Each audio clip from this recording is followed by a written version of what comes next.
something that I know will reach through that wall and take him. They're training in the prisons to shoot through the walls at us. Before it occurs to him to do that, I want to reach through that wall, reach through that furniture, and keep him from harming my children. The answer is not in selecting magic bullets that will somehow seek out scumbags and avoid innocents. They don't exist.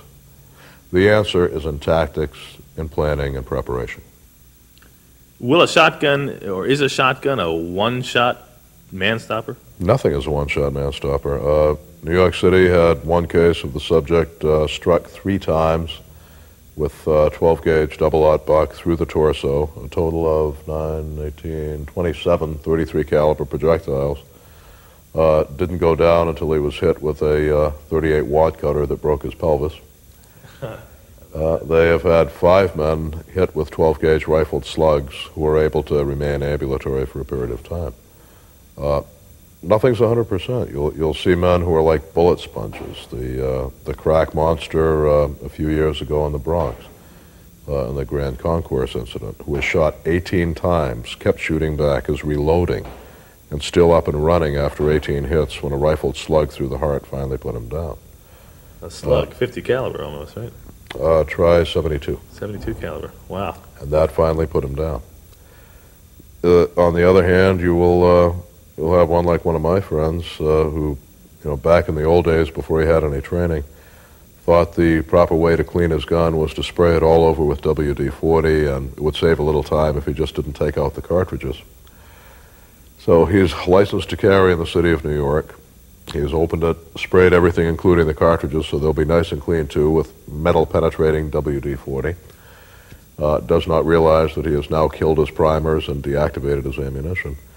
And when attacked by a man with a knife on a subway, probably 20 years before the Bernard Getz incident, drew his chief special, pointed at the man, and went, click! He told me, and he was not the first to say so, that click was the loudest thing he'd ever heard, given the circumstances.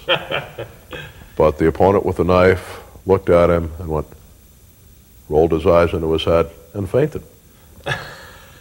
So you can consider that a one-shot stop, but you've got so many factors. We'll never quantify stopping power. The momentum theories of Hatcher, followed in modern times by the Cooper short form, have a place. There is, if the person is off balance, the momentum of a powerful bullet striking them can in fact take them off balance further and could actually knock a man down. The old theory was big heavy bullets have knockdown power and little fast bullets don't. And then the theory was, well, there can't be knockdown power. A 230 grain bullet could not possibly knock down a 230-pound man. We have a tool, thanks to Rich Davis and the Second Chance Vest, we've had for the last 19, 20 years, that we did not have before. The body of gunfight survivors shot on the Second Chance Vest, who can now tell us exactly what it's like to absorb the full blast of a shotgun, the full focus of a pistol bullet, in a small enclosed area. The majority of them are describing it as like a very powerful punch. Now, it ranges all the way from Jim Martin, who told me when he was shot in the chest with a .357, he saw the flash of the smoke, did not hear the shot, and did not feel anything in his body. All the way up to a kid who was shot in the back with a .22 and told me it felt like being hit with a ball-peen hammer. The reason was,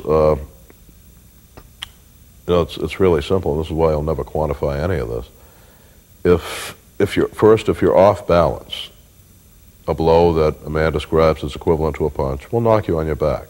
And as a martial artist, you know that's true, Lenny. You also know if you do a little bit of sun-chin breathing, get into a horse stance, tighten up, key up, and let me hit you as hard as I can, my fist will bounce off, and you'll look at me with a nasty look in your eye, and you'll say, now it's my turn. We found that if the guy was up and running and ready to fight, momentum didn't affect him. He'd be bumped by the bullet and keep going. And if he was caught off guard, off balance, and was hit, you would, in fact, have some sort of a knockdown effect. But it was less the effect of the bullet than the effect of the position of the man. You'll find, the theory popular in the 70s of relative incapacitation index, which I still can't say with a straight face. done on the older form of, the Warren Commission formula, if you will, of ballistic gelatin before the much more realistic Fackler formula. They said that, well, gee, the gelatin has a hole like this blown in it, so that's the amount of tissue damage it would do, and that's the temporary wound cavity. And on that basis, the RII study indicated that round-nosed lead 38 special was a more effective man-stopper, albeit only by 0.1%, than 45. And now you see why I'm having such a hard time keeping a straight face when I discuss RII.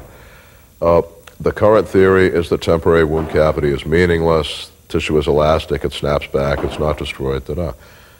That's bullshit too. As a martial artist, you know very well that if you hit me right now as hard as you can on the solar plexus, I will have no permanent wound cavity. There will be a temporary displacement of tissue. And I will fall to the floor on my knees, wheezing and gurgling, and will have been effectively neutralized. So don't tell me that temporary wound cavity is meaningless. It depends where it takes place. If the bullet strikes here at the nipple and goes through nothing but the soft, spongy tissue of the lung and the dead space of the ear, nothing, meaningless. Bring it down 3 or 4 inches, and it hits the liver, which is plastic instead of elastic, the consistency of gelatin, and will be torn apart by that force.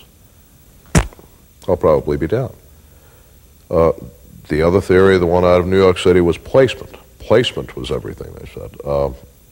If you put the bullet exactly in the T-zone of the upper central nervous system, they'll be neutralized. Nice theory, but it doesn't work. You're going to tell me I have to hit the upper third of the spinal cord. Okay, the upper third of the spinal cord is about the width of this little finger. It is encased in heavy bone that moves in a serpentine fashion inside the body while I duck away from the gun you are pointing at me. It is on the distal side of what may be a clothed body, heavy or small.